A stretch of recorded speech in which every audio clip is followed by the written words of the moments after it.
प्रिय बच्चों, नमस्कार। द्वितीय प्रश्न पत्र के अंतर्गत ईलाचंद्र जोशी द्वारा लिखित कहानी रील की रात का हम अध्ययन कर रहे हैं। बच्चों, जैसा कि आपको पता है, ईलाचंद्र जोशी एक प्रसिद्ध मनोवैज्ञानिक कहानीकार हैं और प्रस्तुत कहानी में कथा के नायक महेंद्र को होने वाली विभिन्न अनुभूतियों को मनोवैज्ञानिक रूप में ईलाचंद्र जोशी ने प्रस्तुत किया है। अब तक हमने पढ़ा महेंद्र ने राष्ट्र सेवा के कार्य के पीछे अपने घरवालों की उपेक्षा की थी। घरवाले इस दौरान मर चुके थे। अब उनकी स्मृति से उसे ऐसा कष्ट होता था जैसे निरपराध को नृशंसतापूर्वक मार देने वाले के मन में अपराध बोध के कारण ग्लानि कष्ट हुआ करता है। इसी अनुभूति का लेखक ने बड़ी सूक्ष्मता से और मार्मिक ढंग से वर्णन प्रस्तुत पंक्तियों में किया है। कथानायक महेंद्र चश्माधारी सज्जन को बता रहे हैं कि अब भी यह भौतिक आतंक कभी कभी मेरे मन में जागृत हो उठता है। फिर भी अब मैंने अपने मन को बहुत समझा लिया है और जीवन को एक नई दृष्टि से नए रूप में देखने लगा हूँ और साधारण से साधारण घटना भी कभी कभी मेरे मन में एक अलौकिक आनंद का आश्चर्य उत्पन्न करने लगती है। किसी स्त्री को देखते ही अब मेरे हृदय में एक श्रद्धापूर्ण उत्सुकता का भाव जाग पड़ता है।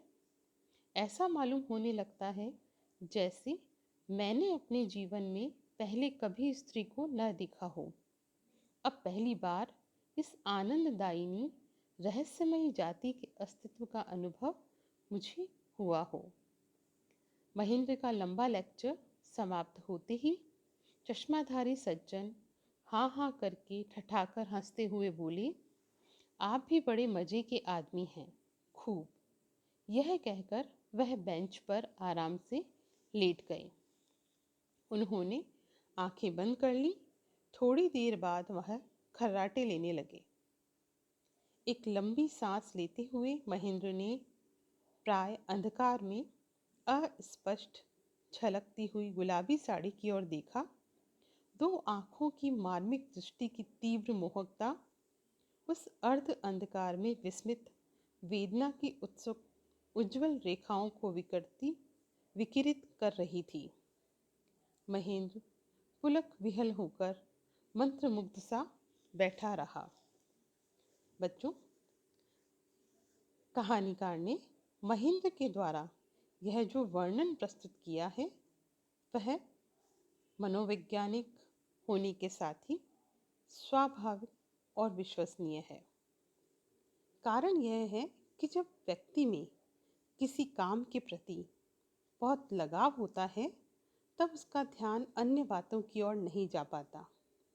जब वह फुर्सत में होता है और सोचता है कि उसने आवश्यक जिम्मेदारियां भी नहीं निभाई, तब उसमें अपराध बोध भी हो उठता है।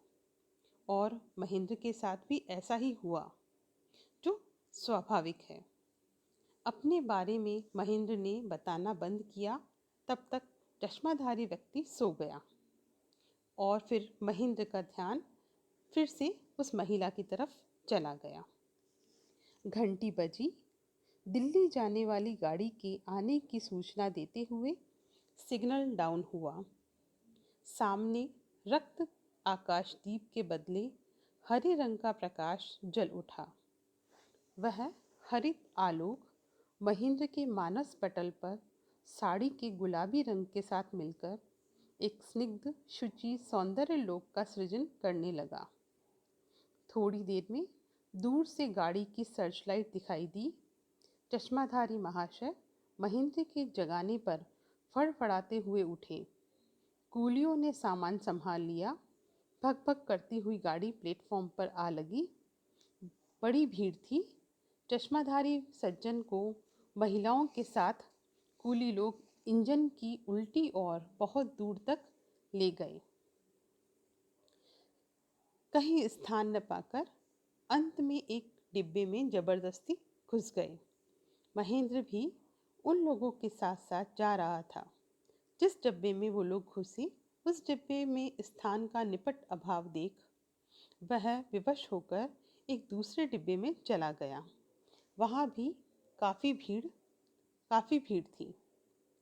किसी प्रकार उसने अपने बैठने के लिए थोड़ा सा स्थान बनाया। गार्ड ने सीटी दी। गाड़ी चल पड़ी। महेंद्र के मस्तिष्क में नाना अस्पष्ट भावनाएं चक्कर काटने लगी। 2 दिन से उसे नींद नहीं आई थी। आज भी वह अभी तक सो नहीं पाया, इसलिए सोचते सोचते वह ऊँघने लगा। ऊँघते हुए उसने देखा कि गुलाबी रंग की साड़ी द्रौपदी के चीर की तरह फैलती हुई अकारण सारे आकाश में छा गई। सहसा 2 स्थानों पर वह गगनव्यापी साड़ी फटी और उन 2 छिद्रों से होकर 2 वेदनाशील, तीक्ष्ण, उज्ज्वल आँखें तीर की तरह प्रखर वेग से उसकी ओर धावित होकर एक रूप में मिलकर एक बड़ी आँख के आकार में परिणत हो गई।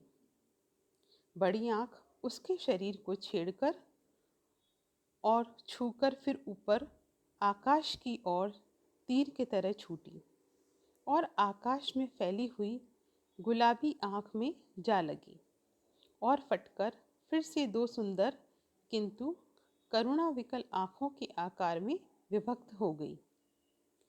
टूंडला स्टेशन पर गाड़ी ठहरने पर महेंद्र पूर्णतः सचेत होकर बैठ गया। चश्माधारी महाशय दोनों महिलाओं को साथ लेकर कंपार्टमेंट से बाहर उतरे और सामान को कूलियों के हवाले करके उनके साथ बाहर फाटक की ओर चले।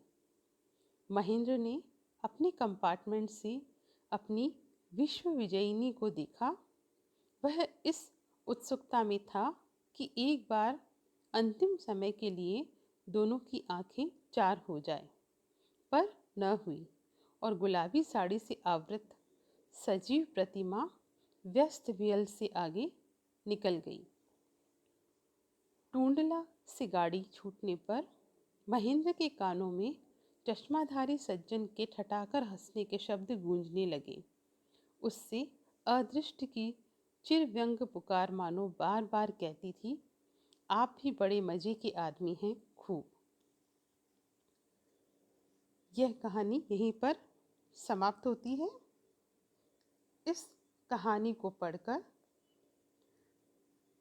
ये निष्कर्ष निकलता है कि प्रस्तुत कहानी रेल की रात एक मनोवैज्ञानिक कहानी है और इसमें जो वैज्ञानिकता है वह संक्षिप्त और सूक्ष्म कथानक के माध्यम से व्यक्त हुई है। साथ ही साथ इसमें आए संवाद भी इसकी मनोवैज्ञानिकता को व्यक्त करते हैं।